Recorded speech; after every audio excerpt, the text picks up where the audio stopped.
Hello everyone, आज है 26 जुलाई और आज इस वीडियो में हम बात करने जा रहे हैं रतन इंडिया पावर के बारे में। देखिए, इनके क्वार्टरली रिजल्ट्स आए और नतीजे के बाद एक प्रेशर माउंट होता नज़र आया और एक्सपेक्टेड था ये कि ठीक है, जो रिजल्ट्स आएंगे वो उतने अच्छे नहीं होंगे और बाज़ार भी नतीजे के बाद यहाँ पर गिरावट दिखा रहा है।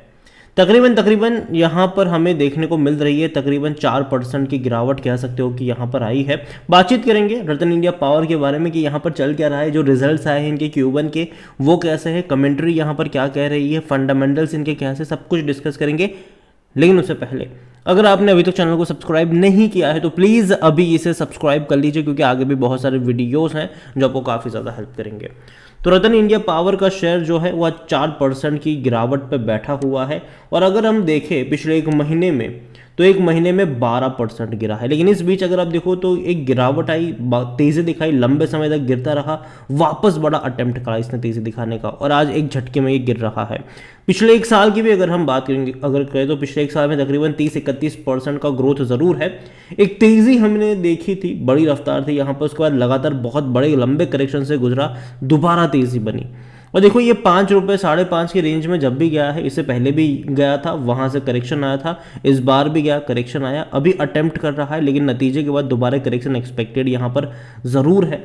और अगर आप चैनल को रेगुलर फॉलो करते हो तो अभी 4-5 दिन पहले ही मैंने इस कंपनी के ऊपर वीडियो बनाया था, जहां पर मैंने कहा था कि नतीजे मुझे लगता नहीं कि उतने अच्छे यहां पर आ सकते हैं और जिसके चलते हो सकता है कि अभी तो तेज़ी है लेकिन करेक्शन शायद मूड देखने को मिल जाए, ये मैंने कहा था। और यहां पर जो रिजल्ट्स आए हैं उसके बारे में अगर हम बात करें तो इनके जो कहते हैं ना कि Q1 में प्रॉफिट में भी गिरावट है, इनके रेवेन्यू में भी गिरावट है। हालांकि प्रॉफिट तो है ही नहीं, लॉस ही यहाँ पर देखने को मिल रहा है। कंपनी के बारे में अगर हम बात करने जाएं तो कंपनी का जो कंसोलिडेटेड रेवेन्यू है वो अगर आप देखोगे तो तकरीबन रहा है 845 करोड़ के आसपास का रहा है, ठीक है। जबकि जो नुकसान इनको हो रहा है, लॉस हुआ है 550 करोड़ का, ये ज़्यादा है यहाँ पर। और इतना ही नहीं, इनका जो एबिटा है ना, यहाँ पर भी 28% का ईयर ऑन ईयर डिक्लाइन देखने को मिल रहा है।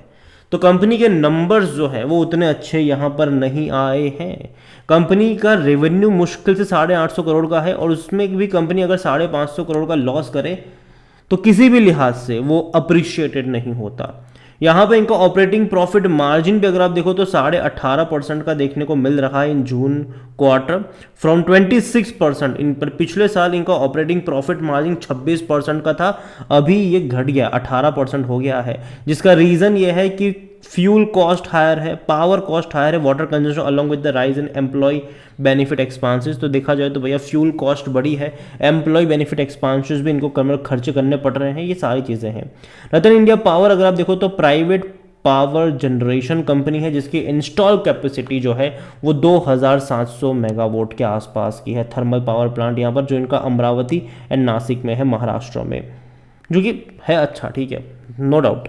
लेकिन भैया नतीजे भी तो अच्छे आने चाहिए, यहाँ पर वो नहीं आ रहे हैं, जिसके चलते आज करेक्शन बना है। अगर मैं इसका ग्राफ देख रहा हूँ तो हाँ, ये जब भी कोई तेज़ी दिखाने की कोशिश करता है, अटेम्प्ट भी मारता है, आप देखिए इससे पहले बड़े अटेम्प्ट करता है तेज़ी दिखाने का, उतने करेक्शन भी दिखाता है, फिर वापस अटेम्प्ट करता है, वापस करेक्शन दिखाता है, वापस अटेम्प्ट करता है, वापस करेक्शन, वापस अटेम्प्ट, वापस करेक्शन, वापस किया ज़रूर है, वापस यहाँ से आपको करेक्शन देखने को मिल सकता है, यहाँ पर मिल सकता है। और जहाँ तक कंपनी के बारे में अगर हम देखें, इसके फंडामेंटल्स अगर हम देखें तो भैया कंपनी जो छोटी सी कंपनी है, इनका जो मार्केट कैप है वो 2775 करोड़ के आसपास का देखने को मिल रहा है। इनके जो करंट असेट्स है कंपनी के, वो इनकी करंट लायबिलिटीज से भी कम है, ये भी सही चीज़ नहीं है। कंपनी के नंबर्स अगर आप देखो तो आपको सीधा पता चलेगा यहाँ पर कि इनका जो रेवेन्यू है ना, एक्चुअली बढ़ना चाहिए यार, मार्च और जून में तो बढ़ने चाहिए। हालांकि मार्च में बढ़े थे, 900 करोड़ हुए ज़रूर थे, लेकिन जून में 845 करोड़ के रहे, जो पिछले साल भी 845 करोड़ के आसपास है। मतलब ग्रोथ नहीं है यहाँ पर, क्वार्टर ऑन क्वार्टर भी ग्रोथ नहीं है, ईयर ऑन ईयर भी कोई उतनी बड़ी ग्रोथ नहीं देखने को मिली है। और नुकसान ज़्यादा है, नुकसान बढ़ रहा है। 550 करोड़ का लॉस इसने कर दिया, जबकि पिछले साल तकरीबन 390 करोड़ का लॉस था और पिछले क्वार्टर में 485 करोड़। तो लॉस यहाँ पर बढ़ चुका है और रेवेन्यू नहीं बढ़े हैं, ठीक है। तो ये एक नेगेटिव चीज़ है कि कंपनी के रेवेन्यू नहीं बढ़े लेकिन लॉस यहाँ पर बढ़ गए। और कंपनी के बारे में अगर हम बात करने जाए तो सबसे पहले इनके शेयर होल्डिंग पैटर्न पे चले तो प्रमोटर के पास 44.06% की होल्डिंग देखने को मिल रही है। अच्छी बात है कि प्रमोटर की जितने भी होल्डिंग गिरवी थी अब नहीं है, गिरवी रखे हुए शेयर को छुड़ाया ज़रूर है। पब्लिक के पास 48.43% की होल्डिंग है, एफआईएल्स के पास 0.31% की होल्डिंग है, म्यूचुअल फंड के पास कुछ भी नहीं है, इंश्योरेंस के पास थोड़ी सी नाम मात्र की 0.05% की होल्डिंग है, अदर डीएल्स के पास 7.15% की होल्डिंग देखने को मिल रही है। देखो ओवरऑल मैं रतन इंडिया पावर को लेकर एक चीज़ कहूँगा कि मैं उतना ज़्यादा बुलिश इस कंपनी के ऊपर नहीं हूँ, फंडामेंटल्स मुझे उतने ज़्यादा अच्छे इसके नहीं लगते हैं, लेकिन यहाँ पर ना मोमेंटम क्रिएट होता है न्यूज़ के आधार पर, ठीक है। जब अभी रिजल्ट्स अच्छे नहीं आए, गिरावट आई है, शायद थोड़ी सी और गिरा सकती है, लेकिन याद रखिए बीच बीच में ना कोई ऐसी खबर भी आ जाएगी जैसे वापस दौड़ जाएगा, फिर वापस गिर जाएगा। और यहाँ पर ना मैं ये नहीं मान रहा हूँ कि ये रॉकेट बन जाएगा, यहाँ पर यही होगा, अगर तेज़ी भी आ गई तो 1-2 रुपए की तेज़ी आएगी, वापस करेक्शन भी ये दिखाना शुरू कर देगा। और यही वजह है कि मैं इसको लॉन्ग टर्म के लिए कभी भी प्रीफर नहीं कर रहा हूँ। शॉर्ट टर्म के लिए भी अगर मैं प्रीफर करता हूँ तो कभी भी 5 रुपये 6 रुपये के आसपास की कीमत नहीं होगी बाइंग के लिए।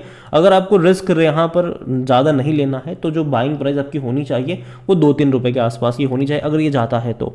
लेकिन फिर भी मैं कहूँगा कि जो रिटेल इन्वेस्टर्स है वो तो भैया दूर ही रहे इनसे।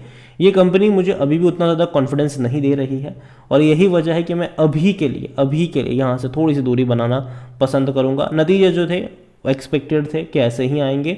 और अगर आप चैनल को रेगुलर फॉलो करते हो, 4-5 दिन पहले का ही मेरा वीडियो है इसके ऊपर जहाँ मैंने कहा था कि मैं उतना ज़्यादा पॉजिटिव नहीं हूँ यहाँ पर, और आज आपको गिरावट देखने को मिली है, शायद अभी थोड़ी सी और गहरा भी सकती है यहाँ पर। और जहाँ तक बात करी जाए कंपनी को लेकर तो अभी के लिए इतना ही कहूँगा कि अवॉइड करिए। और जहाँ तक बात है इसी सेक्टर की 2 और कंपनियां हैं, छोटी सी कंपनी है, जेबी पावर की बात करो या फिर रिलायंस पावर की बात करो, दोनों में ही बड़े बड़े गेम चल रहे हैं। दोनों ही कंपनियों में एक टाइम आता है जहाँ एक बड़ी तेज़ी दिखाने की कोशिश करता है, वापस से गिर जाता है। तो इन दोनों को लेकर भी अगर आप चाहते हैं कि मैं एक डिटेल वीडियो बनाऊँ तो कमेंट में जिस किसी के ऊपर आप वीडियो चाहते हो उसका नाम लिखिए। अगर ज़्यादा कमेंट आएगी तो डेफिनेटली उसके बारे में भी बातचीत करेंगे। इसके अलावा एनालिसिस के लिए जिस पोर्टल का मैं इस्तेमाल कर रहा हूँ ट्रेड ब्रेन्स, अगर आप भी इसको यूज़ करना चाहते हैं तो लिंक मैं आपको डिस्क्रिप्शन में दे दूंगा। हाल फिलहाल में ट्रेड ब्रेन पर 70% तक का डिस्काउंट चल रहा है, तो देर किस बात की है, लिंक डिस्क्रिप्शन में है और इस भारी डिस्काउंट का फ़ायदा उठाइए, फेस्टिवल सीजन का फ़ायदा उठाइए। वीडियो को एंड करूंगा, पसंद आया हो तो लाइक करें, शेयर करें, चैनल पर अगर पहली बार हैं तो प्लीज़ सब्सक्राइब करें। और रतन इंडिया पावर के बारे में आप क्या सोचते हैं वो भी आप मुझे कमेंट में लिख कर बता सकते हैं। Thank you.